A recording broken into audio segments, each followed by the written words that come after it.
Salam dan selamat pagi. Sebelum memulai aktivitas pada hari ini, mari sejenak kita dengarkan renungan di pagi hari ini dari HKBP Resort Tanjung Priok. Mari kita angkat pujian dari Kidung Jemaat 388.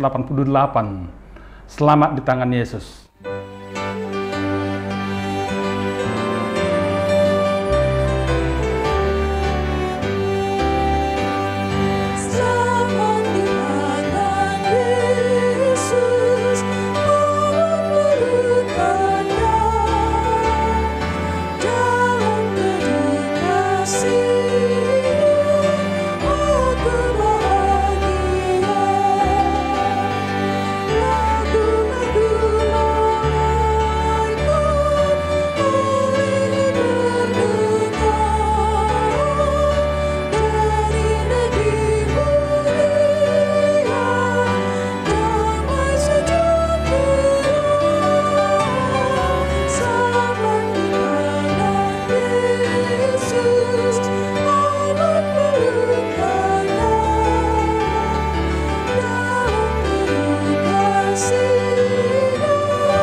Kita berdoa. Damai sejahtera Allah Bapa yang melampaui segala akal, kiranya itulah yang menyertai hati dan pikiran saudara-saudari sekalian dalam Kristus Yesus Tuhan kita. Amin. Saudara-saudari, renungan pagi kita pada hari ini dari Yesaya 56 ayat 1. Beginilah firman Tuhan, taatilah hukum dan tegakkanlah keadilan, sebab sebentar lagi akan datang keselamatan yang daripadaku, dan keadilanku akan dinyatakan. Demikian firman Tuhan. Topiknya, akan datang keselamatan yang daripada Tuhan. Saudara-saudari yang dikasihi Tuhan kita Yesus Kristus, renungan hari ini adalah pemberitahuan Nabi Yesaya atas seruan Tuhan kepada orang Israel untuk menjaga keadilan dan kebenaran, dan menunjukkan bahwa sungguh keadilan dan kebenaran adalah mendatangkan keselamatan. Mengapa keadilan dan kebenaran? Terkait dengan keselamatan, alasan terutama adalah karena keadilan dan kebenaran sama sekali tidak seturut dengan definisi manusia, baik secara individu maupun seluruhnya. Tetapi keadilan dan kebenaran adalah seturut dengan definisi Tuhan. Sebagaimana Tuhan telah mengatakannya kepada Musa dan itu tertulis dalam hukum Taurat. Dengan begitu, keadilan dan kebenaran yang dimaksud tidaklah produksi manusia dan dunia ini, tetapi kebenaran dan sumbernya yang didefinisikan berdasarkan perintah dan ketentuan dan kehendak Allah. Kebenaran dan keadilan seperti inilah yang bersifat rohani, saudara-saudara sekalian. Dan realisasi keadilan dan kebenaran terhubung dengan perjanjian dengan Allah. Sebagai umat Allah, alasan mengapa umatnya harus mempraktekkan keadilan dan kebenaran Allah, itu bukanlah keadilan memiliki pangsa pasar, karena keadilan tidak memiliki pangsa pasar, tetapi karena mereka memiliki hubungan perjanjian dengan Allah. Dalam perjanjian itu, Allah berketetapan menyelamatkan umatnya keluar dari perhambaan daripada dosa dan dunia ini. Saudara-saudari, berdasarkan tindakan keselamatan ini, kita dapat melepaskan diri dari tekanan dan perhambaan dunia ini yang tidak adil dan tidak benar dengan bebas, hingga Allah menegakkan perjanjian dengan kita. Bila Allah telah mengumumkan firman-Nya dan peraturannya, semuanya merupakan standar perilaku yang sesuai dengan keadaan perjanjian dengan Allah.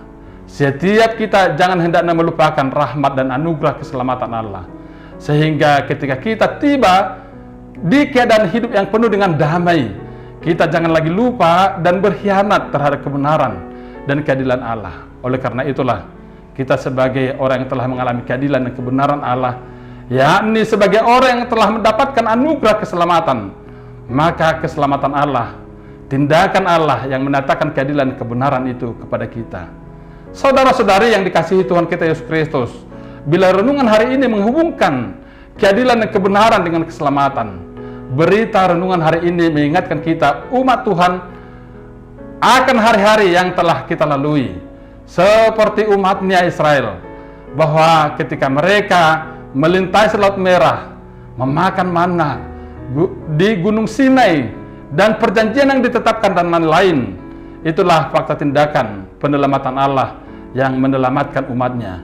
Kepada kita pun saat ini, bahwa karena keadilan dan kebenaran berhubungan dengan karya keselamatan Allah yang akan segera datang, maka untuk itu saya menekankan kepada kita pentingnya hidup saleh, yakni hidup yang benar dan adil yang sesuai dengan iman, ialah menaati hukum dan menegakkan firman Allah. Hidup yang saleh itu penting sebab tipe hidup seperti inilah yang sungguh dapat menyelamatkan, terutama dari sebab ketidaktaatan kepada Tuhan yang tidak menegakkan keadilan. Saudara-saudari, dalam situasi baru Allah menginginkan kita umatnya dapat mematuhi hukum dan menegakkan keadilan. Nah, inilah pokok-pokok pesan renungan ini pagi hari ini kepada kita yang menguatkan kita, saudara-saudari. Tanda-tanda lahiriah kekristenan, salib, cara berdoa, bernyanyi, dan nyanyian rohani yang kita nyanyikan dan lain-lain, semuanya itu sama sekali tidak sebagai bukti bahwa kita seseorang itu sebagai Kristen sejati. Tetapi bukti kekristenan sejati kita adalah ketaatan kita kepada kehendak Allah melalui hidup kudus, benar dan adil, dan penuh dengan kasih kepada sesama. Yang kedua, sama seperti Tuhan mengulurkan tangannya membawa bangsa Israel dari pengasingan, beberapa di antara mereka tersebar di berbagai tempat. Begitu pula Allah menjangkau kita, merangkul kita, membawa kita kembali kepada kehendak Allah dan tujuan akhir hidup kita. Dan Tuhan rindu untuk melihat kita terus-menerus mengejar hubungan yang berkelanjutan dengannya. Marilah kita menjadikan doa kita sehari-hari untuk meminta Tuhan mencegah kita jauh ke dalam dosa dan melindungi diri kita dari godaan di luar yang akan menghalangi kebersamaan dan perjalanan hidup kita bersama Dia. Yang terakhir, Bapak Ibu, saudara-saudara sekalian, orang Kristen seringkali egois dan tidak mau memberitakan Injil dan menganggap bahwa cukup saya saja yang menerima keselamatan. Eksklusivitas yang seringkali membuat orang lain, non-orang Kristen, menjadi antipati dengan kekristenan. Oleh karena itu, marilah saudara-saudari memiliki semangat untuk memberitakan Injil, tetapi jangan terbawa kepada eksklusivitas itu, sehingga orang lain menerima kita dan Injil dapat diberitakan. Amin. Kita bersatu dalam doa. Bapa dalam surga, terima kasih atas perkenan-Mu yang memberkati kami pada pagi hari ini. Engkau memberitakan keselamatan itu kepada kami yang Kau anugerahkan dengan rahmat-Mu yang sungguh besar itu. Anugerahkanlah ya Tuhan keselamatan itu kepada kami semuanya, supaya kami beriman penuh kepadamu. Kami berdoa pada saat ini, seluruh jemaat-Mu di HKBP Tanjung Priok, dimanapun berada pada saat ini, Engkaulah yang menyertai dan memberkati. Terima kasih Bapa di surga, dalam nama-Mu Yesus Kristus kami sungguh memohon dan berdoa kepadamu. Amin. Kita bersama dalam doa. Bapa kami yang di surga, dikuduskanlah nama-Mu, datanglah kerajaan-Mu, jadilah kehendak-Mu di bumi seperti di surga.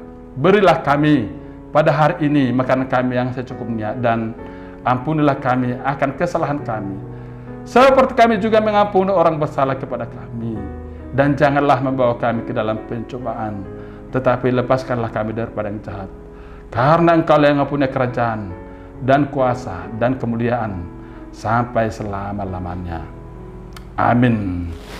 Anugerah Tuhan Allah Bapa dan kasih persekutuan daripada Tuhan Yesus Kristus dan kasih penyertaan daripada Roh Kudus kiranya itulah yang menyertai kita hari ini sampai selama-lamanya. Amin.